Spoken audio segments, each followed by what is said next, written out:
اللهم صل على محمد عبدك ورسولك وصل على المؤمنين والمؤمنات والمسلمين والمسلمات انتهائی محترم مسلمان نورونو اللہ رب ذوالجلال پخپلو بندگانو باندې ډیر زیات مهربان دی.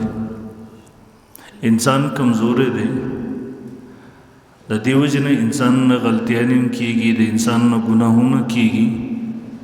الله رب ذوالجلال داغه د تلافی د بارا انسان ته توبه را لګلې ده او دا الله رب ذوالجلال په انسان باندې ډېر رحم کړی دی چې د توبې دروازې تر مرګ پورې د لپاره کلاو ورېخې د هغې بند کړې ده. بنده که هر څومره ګناهونه وکړي، روایتو کې راځي له ځمکې نه تر اسمانو پورې دغه فضا که ډکه شي، بیا دغه بنده الله رب ذوالجلال ته توبه وباسي، نو الله رب ذوالجلال د بنده توبه قبلوي، هغه رد کوي نه. خو محترمو توبه څه ته ویلی کېږي؟ توبه په لغت کې رجوع ته ویلی کېږي، ګرځېدلو ته ویلی کېږي، ګرځېدل واپس کېدل. او په اصطلاح د شرع کې توبه ویلی کېږي د قرآن او سنت په رڼا کې استغفار کول، چې د انسان په ژبه باندې استغفار وي، په تیرو ګناهونو باندې پښیمانتیا وي، یا تیر ګناهونو ما کړي په هغې باندې انسان خفه وي. او دریم نمبر په آینده کې د ګناه نه کولو په ښه اراده وي. اول نمبر په ژبه باندې استغفار، د الله رب ذوالجلال نه بخښنه غواړي، کومه ګناه نه توبه وباسي فوراً دی پرېږدي په الحال. او دویم نمبر کومه چې شوی هم د دې په هغې باندې پښیمانه وي. او دریم نمبر آینده کې د نه کولو په ښه اراده او عزم دی لري، نو دغې ته بیا محترمو توبه ویلی کېږي. امام قرطبي رحم الله ډېر عظیم او لوی مفسر دی، هغه په خپل تفسیر قرطبي کې د دې آیات د لاندې انما التوبة علی الله للذین یعملون السوء بجهالة د دې آیات د لاندې لیکي وایي توبه څه ته ویل؟ الندم بالقلب، په زړه سره پښیمانتیا دا کار ما کړی دی، دا ګناه مې کړی دی، الله ته مو معاف کړي. اول نمبر انسان په زړه سره انتهایی پښیمانه وي، پریشانه وي، خفه وي، دا ګناه ما ولې کړی دی. او دویم نمبر امام قرطبي رحمه الله وترک المعصیة فی الحال، دا کومه ګناه نه چې ته توبه وباسي دی فوراً پرېږدي. اوس که انسان په ګناه کې اخته وي او توبې وباسي، خو دغه توبه خو بیا نه قبلېږي، دا خو بیا د توبه نه وباسي، دا خو توبې تعریف په ده باندې نه پټ کړي. او دریم نمبر والعزم على الله يعود الى مثلها، د په دې خبره باندې پوخ عزم کوي، پخه اراده لري چې آینده به دغه ګناه نه کوي. او څلورم نمبر وان یکون ذلک حیاء من الله لا من غیره، دا توبه به صرف د الله نه د حیا د وجې نه وي، دا به د الله دپاره وي، د بل څه مجبورۍ د وجې نه، د بل څه مشکل د وجې نه، بل چا د وجې نه به نه وي، دا توبه به خالص د الله د رضا دپاره وي. او شیخ الاسلام حضرت مولانا مفتی محمد تقی عثمانی صاحب دامت برکاتهم په تکمله د فتح الملهم کې لیکي التوبة ترک الذنب والندم على فعله والعزم، توبه ترک الذنب، اول نمبر گناہ پرې ښودل، دا کومه ګناه کې چې سړی مبتلا او د دې نه د توبه وباسي، اولا په الحال دغه ګناه پرې ښودل ترک الذنب. او دویم نمبر والندم على فعله، انسان په خپل کومه ګناه چې کړي په دې باندې دی پښیمانه وي، دې باندې دی خفه وي، په دې باندې خپل ځان ورته دغسې کچه کچه او غلط ښکارېږي. او دریم نمبر والعزم على عدم العود، او آینده د نه کولو په ښه اراده وي ورسره. دریم نمبر چې زه به آینده نه کوم. څلورم نمبر ورد المظلمة ان كانت، اگر چا یو څه څیز یې غصب کړی نو چې هغه ورته ور واپس کړي، دغسې نه پردي حقونه دې والدو یا الله زما توبه ده، نو دغسې توبه خو بیا الله نه قبلوي. اگر چا حق چې دې والد دی هغه ته خپل حق ور واپس کا، یا په چا پسې دې غیبت کړی دی، د چا باندې دې ظلم کړی دی، ورسه د هغه نه معافي وغواړه. نو چې کله دا ټول صورتونه راجمع شي، د دې نه پس محترمو توبه جوړه شي. الله دې مونږ ته توبه را نصیب کړي. دا توبه یو ډېر عظیم عبادت دی، رب ذوالجلال په ډېر خوشحالېږي. د توبې حکم څه دی؟ علماء فرمایي، امام قرطبي لیکلی دي واتفقت الائمة على ان التوبة فرض على المؤمنين، ائمو امامانو په دې باندې اتفاق کړی دی چې توبه فرض ده د دې حکم دا فرضیت دی په مؤمنانو باندې لقوله تعالی وتوبوا الى الله جميعا ايها المؤمنون لعلكم تفلحون ځکه الله رب الجلال قرآن مجید کې یو ځای نه بار بار د توبې حکم کړی دی د دې وجه نه د قرآن مجید دغه آیتونو نه علماو ائمو دا معلومه کړی دی چې د توبې حکم دا فرضیت دی توبه فرض ده په مسلمان باندې چې د ګناهونو نه توبه وباسي او علما د دې آیت په تشریح کې یا ایها الذین آمنوا اے مؤمنانو توبوا الى الله توبه نصوحا توبه وباسئ تاسو الله رب الجلال ته خالص توبه خالص توبه نصوح دا د نصحه او د نصیحت نه که واغستلی شي نو به معنی د خالص وو مطلب دا دی چې ستاسو د توبه صرف د الله د رضا دپاره وي ریاکاري پکې نه وي د بل چا دنیوي غرض او لالچ پکې نه وي مقصود صرف او صرف د الله رضا وي امام جلال الدین سیوطي رحمه الله یو ډېر لوی عالم تېر شوی دی یو تفسیر لیکلی تفسیر درې منصور په هغې کې د علي رضی الله عنه قول د دې حدیث د لاندې نقل کوي ویل هغې د نبي علیه صلات وسلام نه تپوس وکړو مت توبة یا رسول الله مت توبة النصوح دا قرآن مجید کې چې راغلی یا ایها الذین آمنوا توبوا الی الله توبة نصوحا د الله رسوله توبة نصوح دا څه څیز دی مونږ ته لږ د دې وضاحت وکړي چې مونږ ورباندې پوه شو ویل نبي علیه صلات وسلام وفرمیل ان یندم العبد علی الذنب الذي اصاب فیعتذر الی الله ثم لا ان یندم العبد مخکې ما تاسو ته څلور شرایط ذکر کړل اول نمبر دا چې بنده فوراً دا ګناه پرېږدي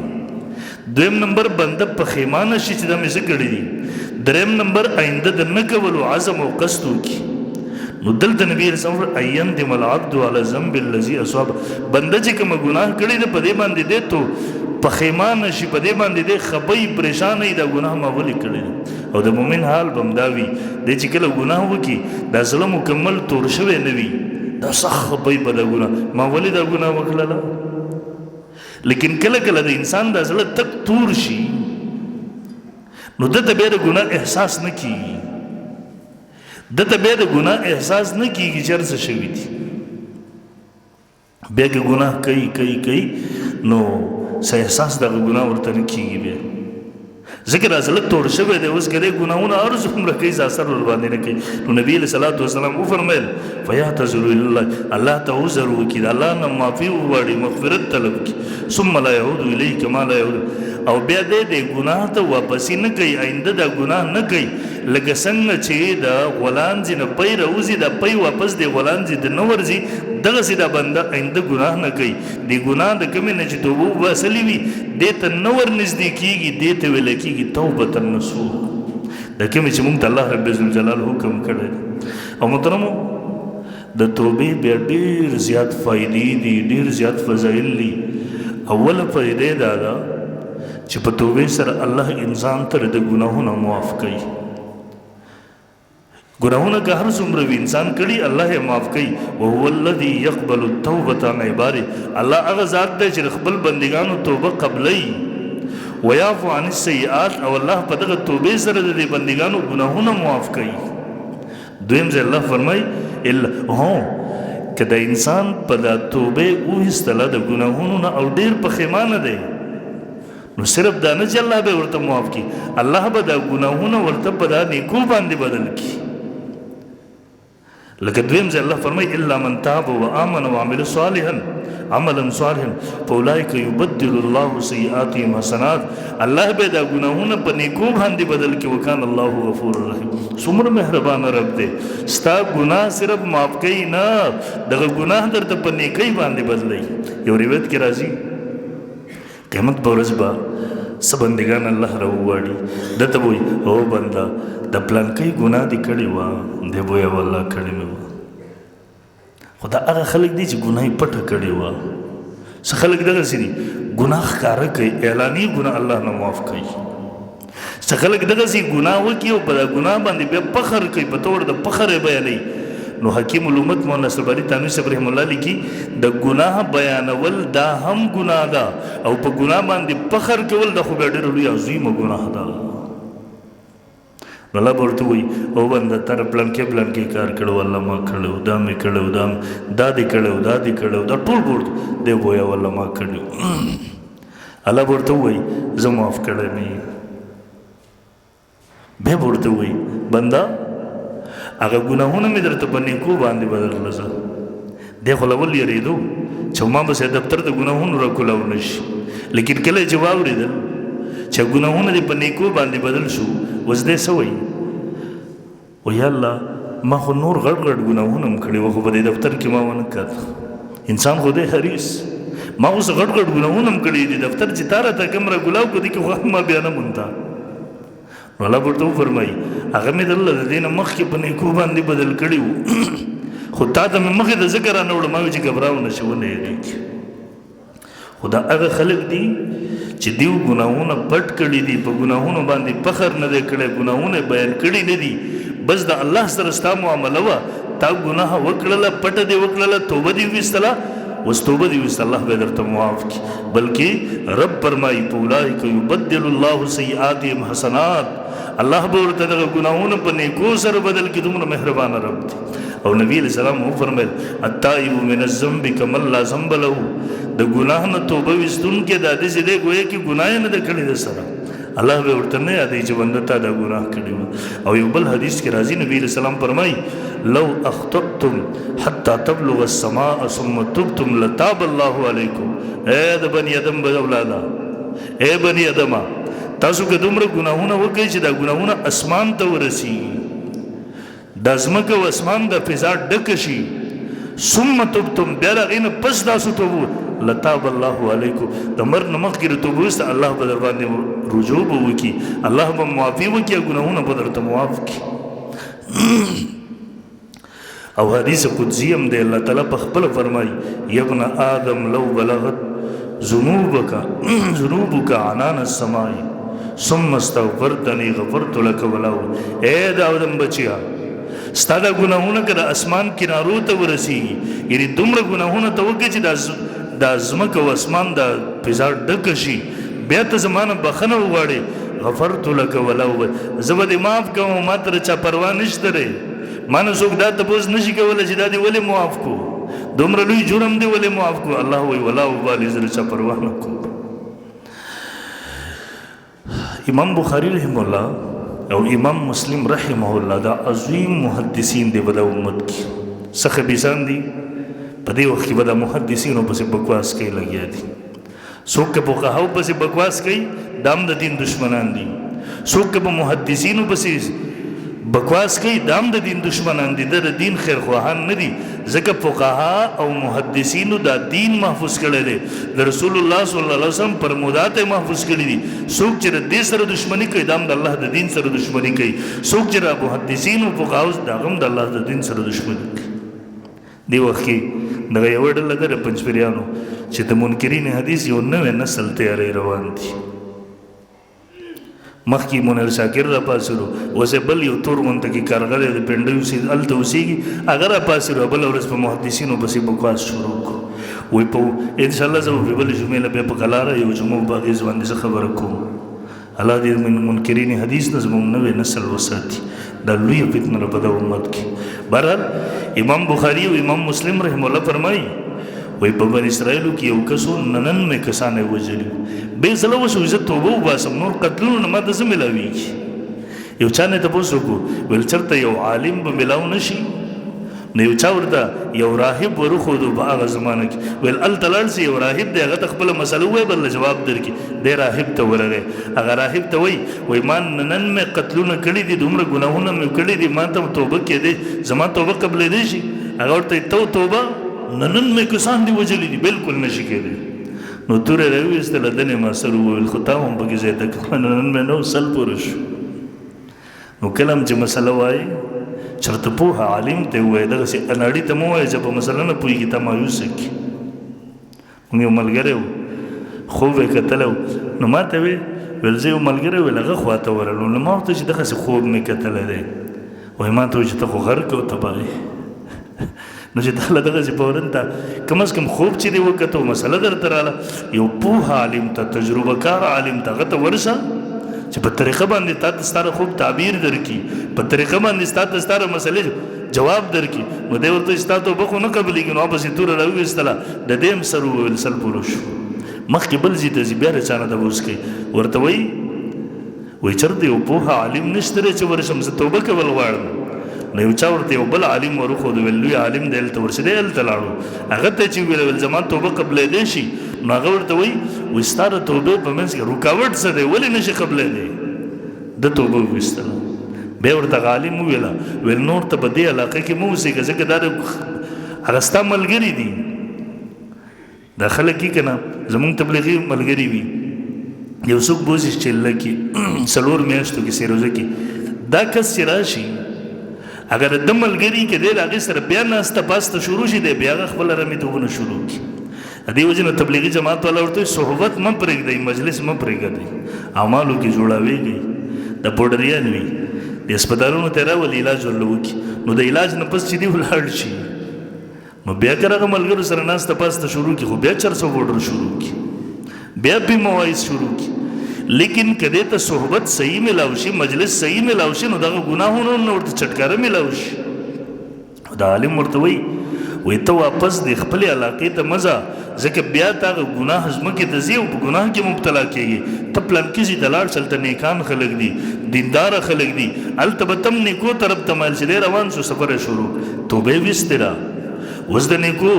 نیکو اعمالو په غرض باندې روان دی، پر الله رکې ورته مر راغی، ژوند یې ختم شو. دا د بخاري مسلم صحیح حدیث دی، په دې لاره کې ورته مر راغی. اوس فرشتې راغلي دي، د عذاب فرشتې هغه وایي روح دې مونږ قبض کوو، ځکه دغه توبه کړې وه لیکن څه ګناه عملونه ورسره نه وو د نیکو. دا نور وایي نه مونږ ته دغه توبه ویستلې ده. په دې کې یو فرشته ورته د انسان په شکل کې راغله، ورته وایي جګړه مه کوئ، اختلاف مه کوئ، تاسو شمار کوئ. که چېرته د کم طرف ته چې روانو د نیکو ځمکې ده هغه طرف ته نږدې، خو بیا تاسو تاسو هغه د رحمت والا فرشتې ورنه روح قبض کوئ. لیکن که کله د بلې ځمکې ته نږدې وي بیا ورنه د عذاب فرشتې روح قبض کوئ. دیو چې حساب ولګو هغه ځمکه چې هلته نیکۍ کېدې یو لویش هغې ته نږدې و، فیصله په دې باندې وشوله چې هغه د رحمت فرشتې به ورنه روح قبض کې لاړ شي. او یو روایت کې راځي الله رب ذوالجلاله خو ډېر مهربان رب دی زموږ ستاسو، هغه ځمکې ته حکم وکړل نږدې شه، نو هغه نیکو طرف ته ورته ځمکه نږدې شوه چې پیمایش یې وکړو هغه طرف ته نږدې وه، الله هغوی ته حکم وکړل تاسو یې روح قبض کړئ. نو توبه دا دومره او ګناهونه خو ګناهونه دي، کفر نه غټه ګناه نشته دی. رب ذوالجلال کافر ته ویل قل للذین کفروا ان ینتهوا یغفر لهم ما قد سلف. دې کافرانو ته ووایه که دوی منع شو خپل کفر نه، رب فرمایي یغفر لهم ما قد، مخکې چې کوم ګناهونه کړي دي، کفر یې کړی دی، شرک یې کړی دی، د الله سره څوک شریک کړي دي، دا داسې ګناه ده الله یې نه معاف کوي. لیکن که مر نه مخکې توبه وویستل الله ورته ووایه دغه ګناهونه به درته معاف شي. نو چې کفر او شرک ور باندې ګناه معاف کېږي، نو بیا بله به زما او ستا څه ګناه چې په توبه ورته معاف کېږي.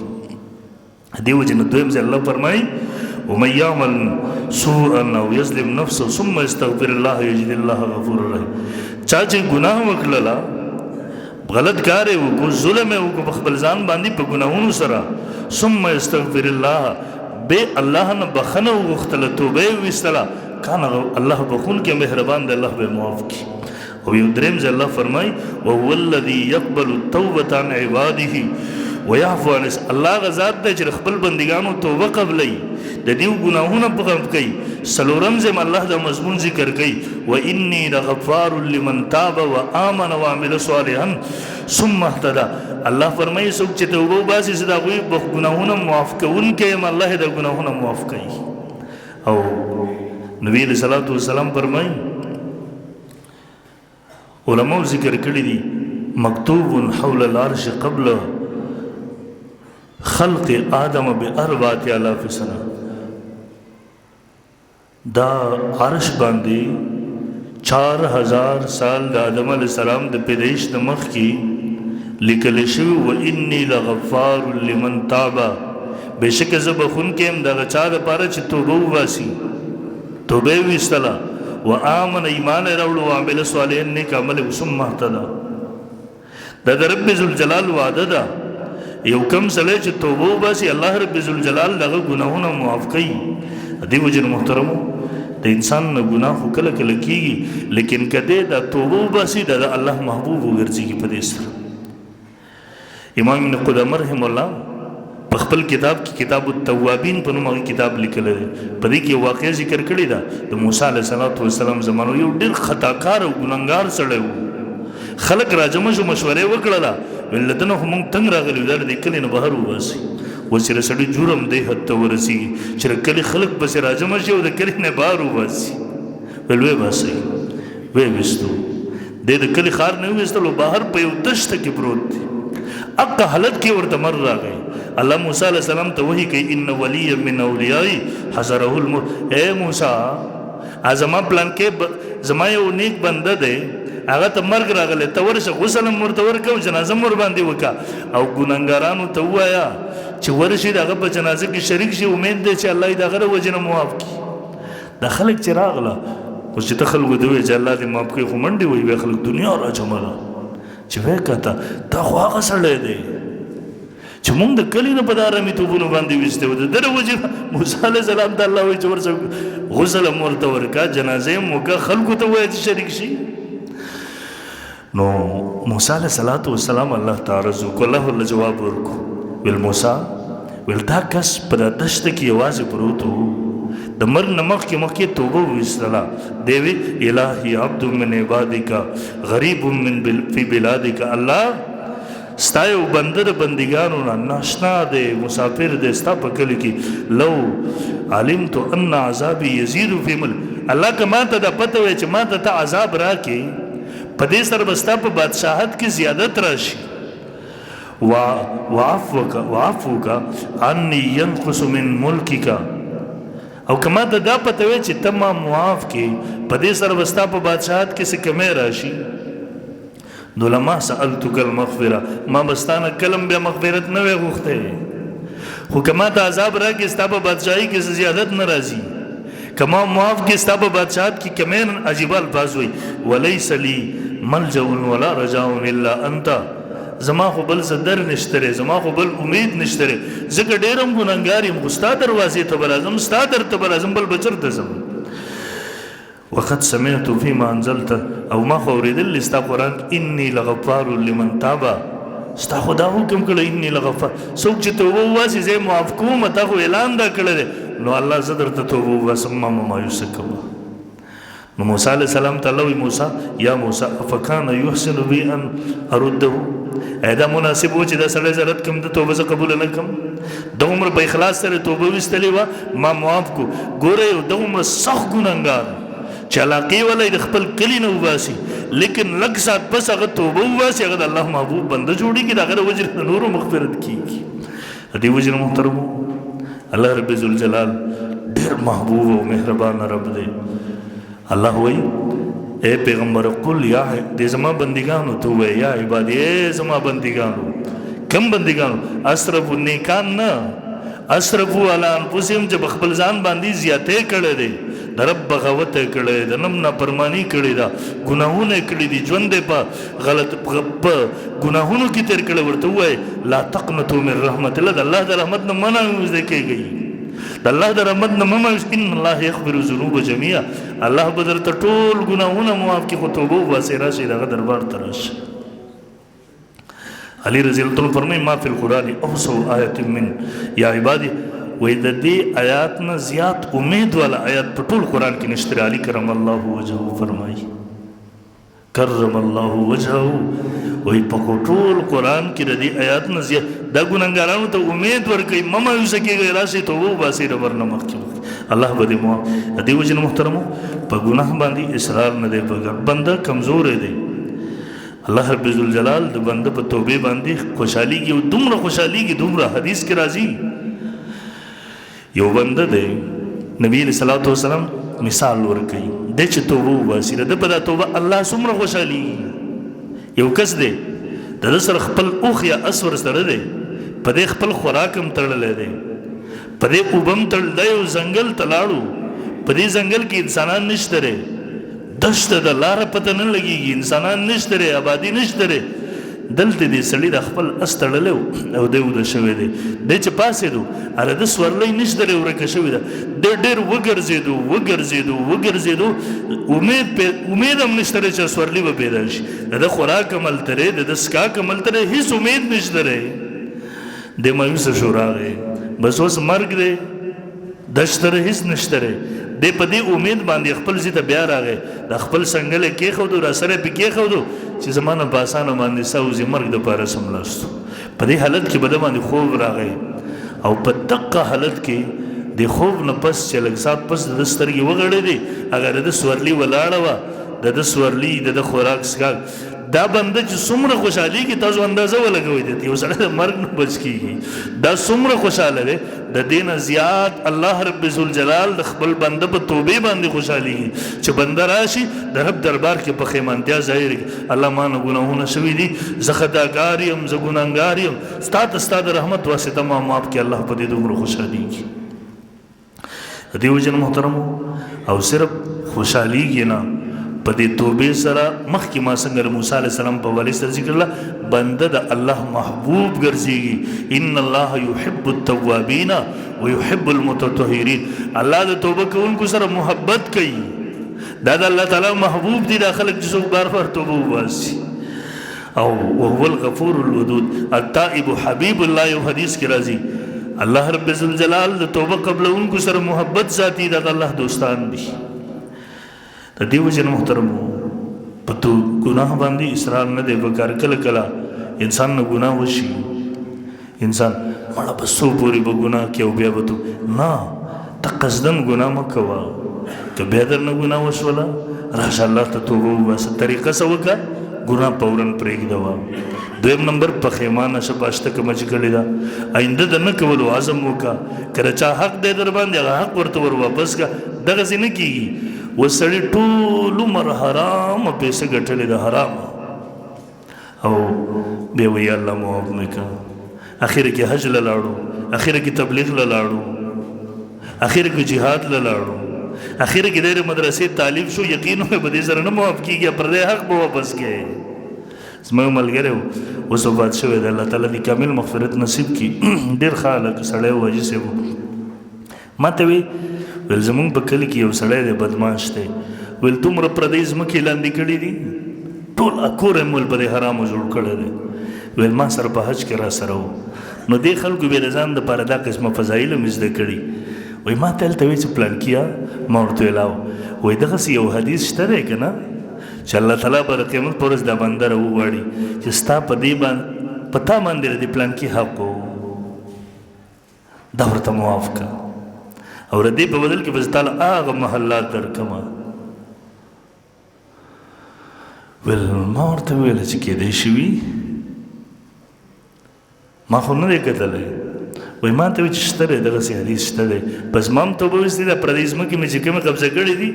الله تعالی به هغوی ته هلته محلات ورکړي ما به دغسې معاف کړي نو ته خو د نصوصو مخالفت کې الله تعالی نه معاف کړي هغه روایات لاول خو سندن د دغومره اندازې نه دي چې هغه دي ته دغسې نصوصو نه د هغې په بنیاد باندې انکار کړي ته یې هغې سره په ټکراو کې راولي دویم نمبر که دغسې یو فضیلت راشي هغه د هغه چا په باره کې دی چې دا حتی الوسه پردي حقوق ادا کړي وو یا یو سړی د ژوند او زندګي په نیکو کې تېرېږي په دیندارو کې تېرېږي د یو سړي نه قرضه اخیستې وه پوره کوشش یې دا کوو زه به دا قرضه ورکوم پوره کوشش په دې حالت کې اچانک په ده باندې مر راغی دی ادا نه کړی شو د څوک وارثان هم نشته دی چې ادا یې کړي نو هغه سړی به الله راولي د هغه نه به تپوس وکړي ستا په ده باندې حق و ته ورته معاف کړې تا ته به بدل کې هغه محل درکړم نو هغې د هغې دپاره دا خو د هغه جابر او ظالم او ډاکو او بدماش او قاتل لپاره نه ویله چې ته ټول عمر پردي سرونه ورانوه پردي کورونه ورانوه پردي میاندې کونډوه پردي هغه بچي یتیمان کو پردي مالونه لاندې کو تا ته به الله معاف کړي سوال کړ دی تا ته مې معاف کړي دا نه معاف کړي دا په توبې سره هم نه معاف کړي پردی حق به ورکړي یا د چا سره چې کوم ظلم کړی د هغه نه به معافي غواړي د هغې نه پس به الله ته توبه وباسي بهرحال محترمو دا موضوع به انشاءالله ولې پر روانه زموږ کې مزید بیا بیانو هغې کې به ختمو خو بهرحال له مرګ هېڅ پته نه لګي د مرګ نه مخکې توبه وکړي هر وخت الله ته توبه دا توبه ډېر لوی عبادت دی الله پې ډېر زیات خوشحالېږي ډېر زیات مخکې حدیث ما ووایو نو چې خپل رب ته توبه وباسو هر وخت هر ورځ سړی د ګناهونو نه توبه وباسي الله او سړی چې بار بار توبه وباسي که نه بیا د ګناه کوي د خپل ضمیر یې مخکې کې ملامت کوي مړه دا تاسو شروع کړي دي انشاءالله دغه توبه به تا د ګناهونو نه رامنې کړي الله سره عمل کولو توفیق راکړي واخر دعوانا الحمدلله